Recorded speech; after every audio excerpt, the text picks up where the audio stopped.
आज की वीडियो इस मॉड्यूल की फर्स्ट वीडियो है। इस मॉड्यूल के अंदर हम वर्डप्रेस के फीचर्स को स्टेप बाय स्टेप डिस्कस करेंगे। वर्डप्रेस सीएमएस के लेफ्ट साइड बार में आपको मुख्तलिफ मेन्यू ऑप्शंस नज़र आएंगे, जैसे कि post, media, pages, comments, appearance, plugins, users, tools, settings. इन सारे फीचर्स को हम स्टेप बाय स्टेप डिस्कस करेंगे।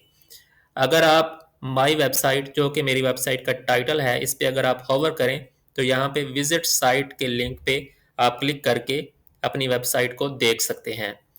इसके साथ जो ये आइकन आपको शो हो रहा है, ये आइकन बताता है कि आपकी जो वेबसाइट है उसके अंदर कौन कौन सी चीज़ें अपडेट होने वाली हैं। इसके साथ ये कमेंट्स का आइकन है, ये बताता है कि आपकी वेबसाइट के कौन से कमेंट्स हैं जिनको आपने रिप्लाई करना है।